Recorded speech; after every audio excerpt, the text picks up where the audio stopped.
Bem-vindos ao Observatório da Imprensa. A mídia nesta semana. O site Wikileaks soltou no domingo mais uma montanha de documentos secretos do Departamento de Estado norte-americano. A diplomacia internacional está excitadíssima com a possibilidade de serem revelados relatórios inconvenientes. Julian Assange, o criador e editor do Wikileaks, se apresenta como jornalista. Mas o jornalismo é algo maior do que a simples divulgação de documentos secretos. Pressupõe pesquisas adicionais, contextualização e hierarquização. O Wikileaks é, no máximo, um bom fornecedor de informações, e nem sempre relevante. A dinâmica da comunicação muda rapidamente o foco do debate. Na semana passada, os protagonistas eram os bandidos que ameaçavam o Rio de Janeiro. Depois irrompeu em cena o Estado brasileiro numa inédita ação para desbaratar o poder do narcotráfico. Agora, quem está na berlinda é a mídia, que, segundo os críticos, sobretudo os críticos paulistas, cobriu a operação policial militar num estilo triunfalista e oficialista. A controvérsia é legítima, mas está mal colocada. Melhor seria perguntar às comunidades liberadas e à população do Rio como avaliam o desempenho das autoridades.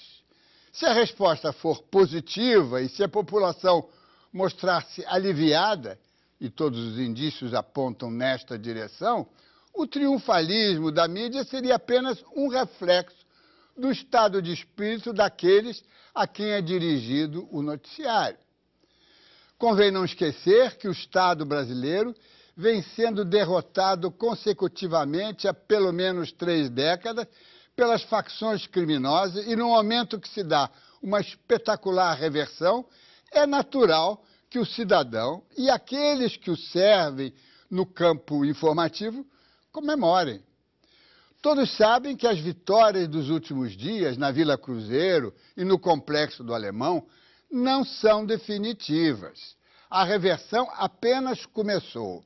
O Rio está no início de um complicado processo de revitalização social e política que começa no campo da segurança e espraia-se por todas as esferas, a começar pelo judiciário e também chegam ao legislativo. Prova disso é a preocupante representação das máfias das milícias na Câmara dos Vereadores carioca. O desempenho da imprensa deve ser acompanhado com rigor.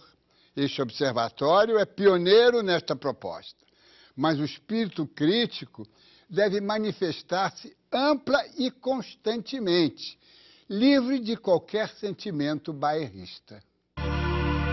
Nos últimos dias, o carioca presenciou o aumento da violência nas ruas, com carros incendiados, arrastões e ataques com bombas caseiras. O que começou com casos isolados cresceu até se transformar em uma onda de terrorismo, comandada, segundo a polícia, por facções criminosas. O terrorismo visa exatamente desarticular através do pânico, gerar, prejudicar o funcionamento da vida de uma determinada sociedade ou de uma cidade, porque todo mundo perde a confiança no seu funcionamento normal. E os bandidos, ao adotarem a tática de generalizadamente pela cidade fazerem pequenas coisas, às vezes queimar um carro, uma coisa desse tipo. Você veja que em Paris queimaram 1.700 carros em um dia. É muito mais do que aqui sem o crime organizado. Mas o ponto não é esse, o ponto é que tentaram gerar um ambiente de preocupação que impedisse o funcionamento normal da cidade e que pesasse sobre ela como uma grande ameaça. Isso é terrorismo. O clima de medo se intensificou com os seguidos boatos que se alastravam pela cidade.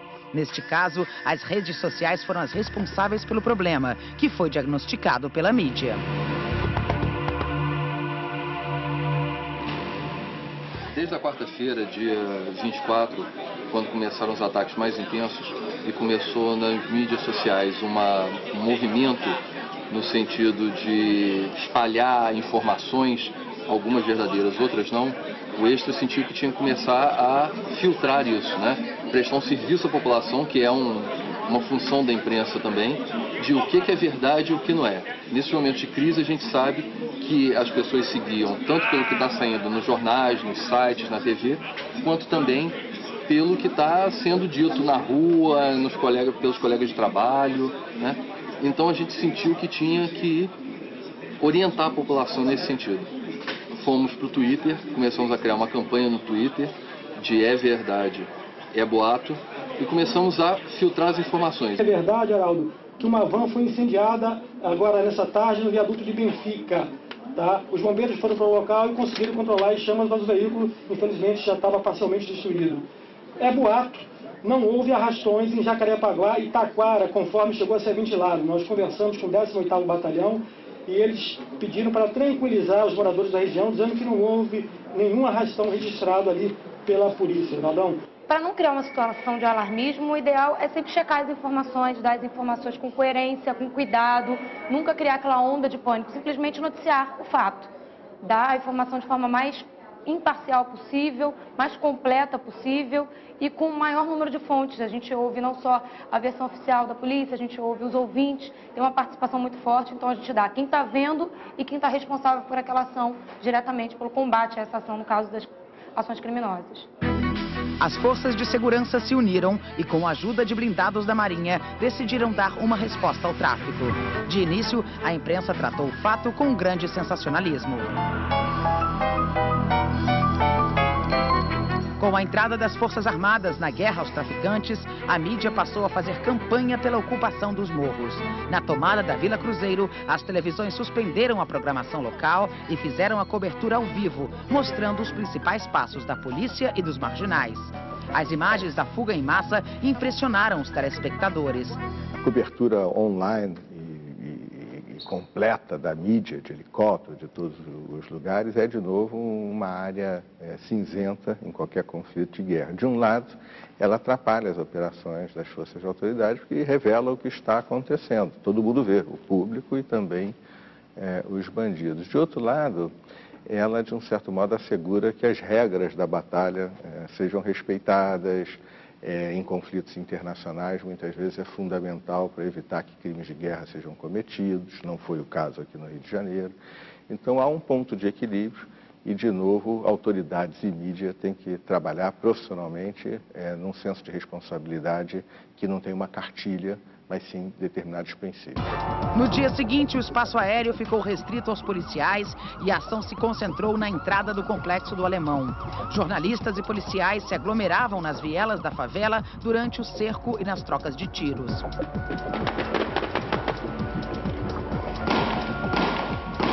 Moradores e até um fotógrafo da agência Reuters foram baleados.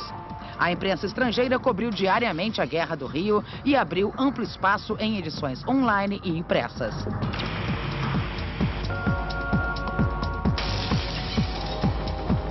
Jornais regionais deram destaque e apoiaram a medida extrema contra o crime. No fim de semana, temendo um banho de sangue, a polícia ofereceu rendição aos traficantes. A negociação teve a ajuda do líder do Afro-Reggae, José Júnior. Porém, foram poucos os que se entregaram. Eu aconselhei a chegar para a polícia, conversei, inclusive, a própria polícia deu todas as garantias que não iria esculachar ninguém, que não iria, que se entregasse, eles iriam, de fato, respeitar a idoneidade física de cada um. Com o esquema tático montado a partir do serviço de inteligência, as forças de segurança ocuparam o Complexo do Alemão em poucas horas. O sucesso da missão teve o respaldo da população, que contribuiu com o trabalho da polícia. Jornais cariocas foram efusivos ao destacar a invasão e estamparam nos cadernos especiais o apoio dos cidadãos. Mas os jornais paulistas não interpretaram o fato da mesma forma. De maneira geral, especialistas em segurança aprovaram o trabalho da polícia, mas alguns afirmam que a atuação tem que se estender às milícias. As ações sociais têm que ser prioridade a partir de agora. A guerra ainda não está ganha. Cobrir esses eventos não apenas do ponto de vista da política de segurança pública, mas também como um dos vetores que afetarão a democracia brasileira, como está acontecendo no México, é um fenômeno global.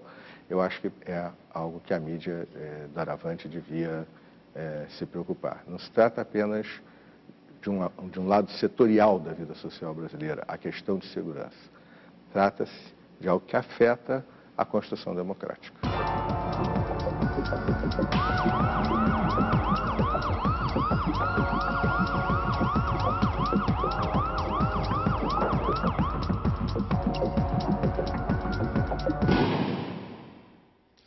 Para debater a cobertura da mídia sobre os acontecimentos que mobilizam ainda todo o país, estão conosco os jornalistas Paulo Mota, editor da editoria local de O Globo, e Alexandre Freeland, diretor de redação de O Dia. Compõe ainda a mesa a antropóloga Jaqueline Muniz. Vamos começar com Alexandre Freeland, diretor de redação de O Dia, onde trabalha há 15 anos. Também dirige o jornal Meia Hora e o periódico esportivo Marca Brasil, do mesmo grupo. Conquistou as edições de Prêmio ESSO em 2009 e 2008 na categoria Primeira Página. Alexandre, como é que você vê a mídia na Berlinda agora, né, nesse processo evolutivo, nessa dinâmica do debate, que eu acho extremamente importante? Como é que você vê a mídia sendo, digamos, criticada pelo seu aspecto triunfalista, oficialista, ou que nome tem? Boa noite, Dines. Obrigado pelo convite. Boa noite, doutora Jaqueline. Boa noite, Paulo Mota. É bom começar porque eu já começo divergindo do texto de apresentação do programa. Eu quero rebater com veemência essa percepção de que a mídia começou com um tom sensacionalista. Não começou com um tom sensacionalista. O fato é que a imprensa do Rio de Janeiro tem uma tradição de cobertura muito aguerrida dos fatos da cidade. Então, na verdade, a mídia, os jornais locais em especial, eles estavam antecipando um movimento que vinha acontecendo. Era literalmente a temperatura da cidade em alguns casos, uma temperatura alta. Então, isso tudo se confirmou depois, dando a dimensão do deslocamento de tropas e tudo mais que aconteceu. A mídia ficar na Berlinda sempre é bom, né? Porque a gente sempre pode aperfeiçoar o trabalho que nós fazemos. E eu acho que o grande diferencial dessa cobertura, de uma certa maneira, também está mencionado no texto de apresentação, que é o seguinte: você comenta que os protagonistas nessa primeira etapa eram os bandidos. Depois, eu acho que os grandes protagonistas passaram a ser, os policiais, do ponto de vista do servidor público, do agente que estava ali em operação, e a importância daquela pessoa e humanizada, né? Deixando família em casa, correndo um tremendo risco, e a serviço do Estado e da lei.